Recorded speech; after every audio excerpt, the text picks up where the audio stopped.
I feel that a band program under Mr. Panoff's direction is not just a band program, it's a true family where the members care about each other and support each other and have a lot of fun together.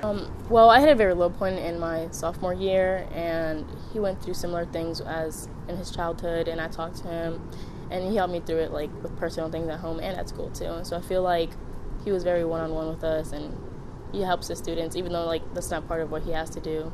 It has really made me a lot more confident, I think. Before I came to Sandalwood, I was really shy. I would never thought I would be a section leader, but now I am. He's impacted me musically wise by teaching me how to be more expressive with like the feelings in the music. So he's helped influence not only my teaching when I was in high school, but now after the fact, helped my teaching and had an influence on how I teach and provided me different strategies, and just observing how much he's influenced his students. With Mr. Panoff, he really has like a passion to where he has a really attitude that he's trying to inflict on us, that there is no ceiling, that you don't stop when you feel like you've gotten somewhere, that you just keep going, trying to keep rising. So I think the community has really been impacted just by the school spirit that comes with that whole Friday night game experience. In a broader sense, the thing that has surprised me, and it's beautiful, is that there's a lot of racial tension just in our society right now, and there's none in the band room. Mr. Panoff really encourages this family feel, and he has fostered that so well. He's like a dad in the band room. Called in advance. The thing that impressed me the most was first that he had taken just a normal band and was able to generate enough funding through fundraising, through business partners, and just a lot of support all the way around so that he could pay for his students to participate in the Rose Parade. I've never seen anybody go to 4 different schools in 4 different socioeconomic areas and do what he's done. Everywhere he's gone, the band program has ended up being so much better than it was when he got there. Personal goal of mine is to contribute to the field of music in the form of commissioning new works for bands. It's been something that I've been doing probably since the early 90s, and I think to date I have about 35 different pieces of music that I've commissioned for either band, brass ensemble, tuba ensemble, percussion ensemble. It's just a real important process. Next thing I know, first of all, he's volunteering his entire summer before even receiving a first paycheck here to communicate with parents, meet with parents, go to feeder schools, generate support. And then when he found out we didn't have enough instruments for the band that he wanted to use or to build up to, he actually went and spent like $30,000 of his own money before ever even getting a paycheck here to buy instruments so that he could build the program and service the students the way he felt they should be served. Inspired so many people. He's drawn so many new people to the program. He breathed life back into a program whose numbers were dwindling, and everyone's behind him. Everyone's behind him. About music, he lives, he breathes music, and I think that that's the best way to be advocating for music in the schools. You know, when you see someone, you meet someone who's so passionate about something, you see it just like spark in their eyes. You see that extra twinkle. And he just always has that when he's talking about his students, when he's talking about music, when he's talking about teaching.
It's still often talked about. So Mr. Panoff is just a wonderful, wonderful person and a wonderful teacher and wonderful band director. And we always will wish him well.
What makes him a unique teacher is his drive to go somewhere, actually. And a lot of the band directors in this area, they're just like trying to keep their jobs, and they're just trying to do the least they can while still doing things, and they're not trying to go anywhere.